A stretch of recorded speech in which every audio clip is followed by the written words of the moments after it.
So the four themes that we have going on today. Number one, the U.S. life science industry is experiencing lower hiring and a modest overall contraction of the workforce. You can see the other words there, but that's the main thing that we want to take from this slide. AI, machine learning, and industrial automation is creating both a disruptive opportunities and challenges for the industry. Companies are placing a major emphasis on upskilling, reskilling, and other skills training of their employees. This is one of the key differences from the 2023 report, because if a company needed talent, they'd go out and hire it. And companies are increasing and placing an increasing emphasis on engaging students and supporting STEM education programs. So these are the things that now are behind the workforce. The workforce. So let's take a look at what does hiring look like. And you see the third quarter of 25. This is the latest data I have available. I won't have the fourth quarter data until sometime next month. But you see how the hiring is, you see where that is for the third quarter. And you see where it started out in 22 and where we've come now. And you say, ooh, that doesn't look so good. And you say, this is a very difficult hiring market. Not really true. It so happens that in 2021 and 2022, the industry experienced a hyper hiring environment. People were getting hired everywhere. The analogy I use is when I was a kid growing up along the Great Lakes, we would go fishing for perch, and you would take your pole and put a divider on it and have 4 or 5 hooks on it. And you would bring that up and you would try to get bait on all of them, but sometimes you didn't. And you'd throw it in the water, and if you were there where the perch were running, you'd bring 4 or 5 fish up, whether you had bait on it or not. That's kind of what the hiring environment was. We've now, you can see, cooled off, but third quarter 25, the first quarterly increase since the third quarter of 24. So it's the first increase. And the thing that you can't see here is that the hiring has kind of leveled off there since 24 and 25 at a level that is about what it was in 2019. And that's significant because 2019 was the highest hiring to date. Now it got blown away in 21 and 22, but it was the highest to date. Now we have another something that is going on here that we have, that we've begun to monitor, and that is companies that are laying off. And you see what you see here. You see significantly the third quarter, it was down from what it was. That's the good news. The bad news is that 2024, there was the highest number of companies announcing layoffs ever.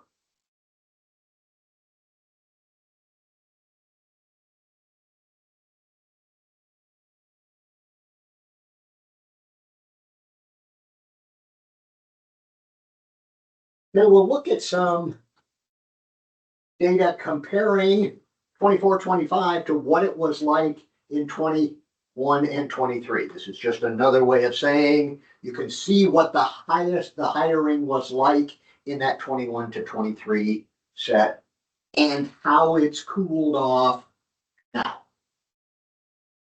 in this latest year. And that's really kind of across all areas within the life sciences.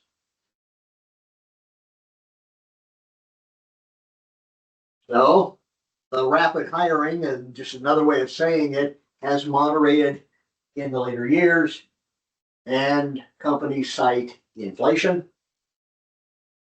general global economic uncertainty,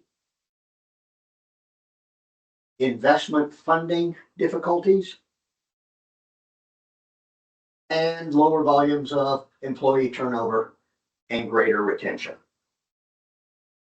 And So are, I guess the trends in the life sciences, does that sort of mimic or like reflect the broader like economic areas? you know, the answer to your question is normally yes, but the times we have come through, it has Yeah. been very different. It has been very different. Right, like I guess with the whole AI boom. Correct. Yeah, correct.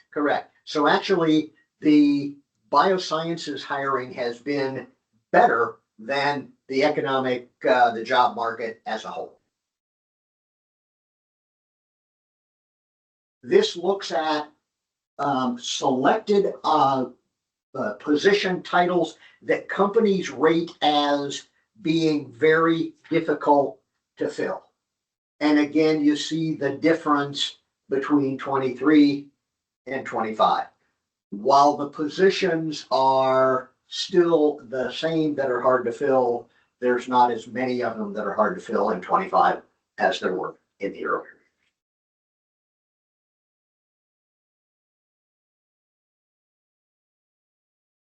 So what's it all mean?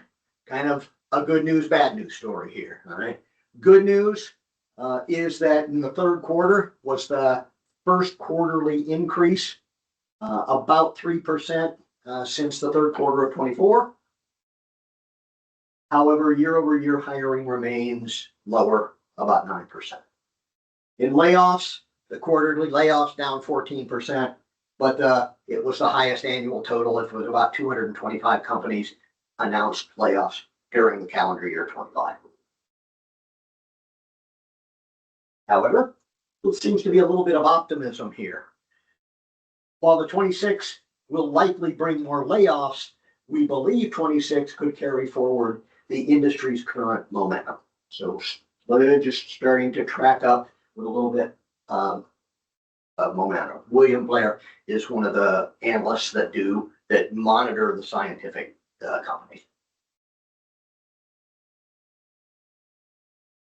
So the second theme is AI and machine learning. So here's the AI applications cited by industry executives. You can see what those are. I won't read them to you.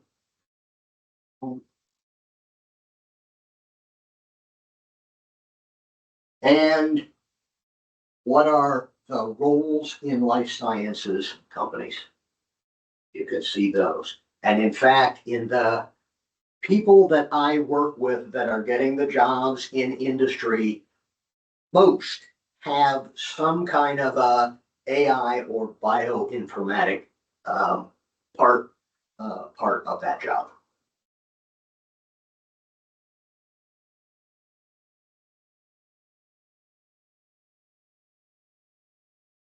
What are the specialized skills?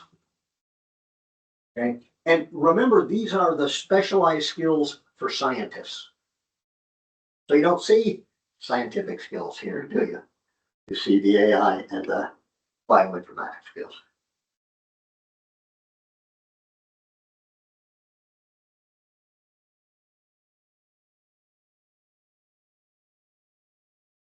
So number three, more emphasis on upskilling, reskilling, and skills training for their current employees.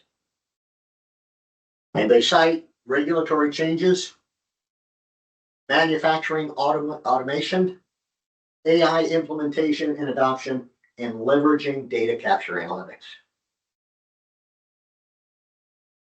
And like I said previously, in the former 2 years, if they needed these skills, they would go out and hire somebody.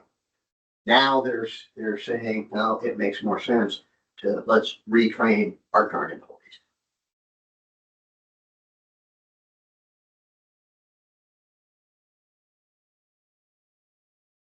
And here are companies ranking various qualifications as important or very important.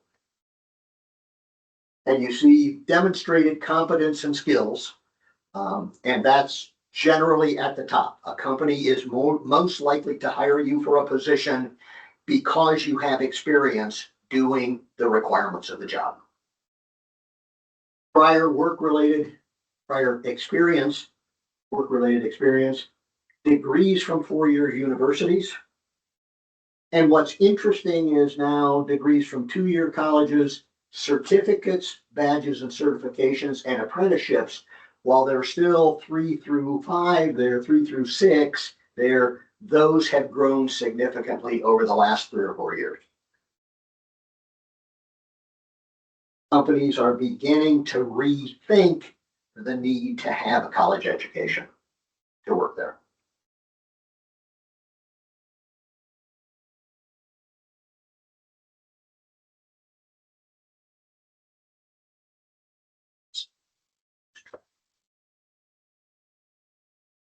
And the fourth theme,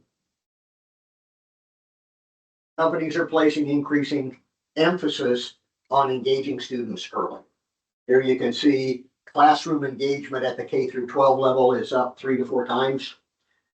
Student mentorships up 2 to 3 times, and then other initiatives are up significantly as well. So companies are now reaching out to students, and these are not necessarily college students, but high school and even lower than that.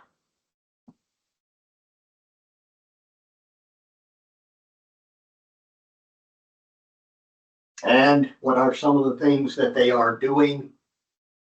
Scholarships, internships, mentorships, lectures, curriculum design input. That's an interesting one. Research collaborations, apprenticeships, and teacher and professional development. Should show my wife this slide. She's a math teacher at Montgomery College.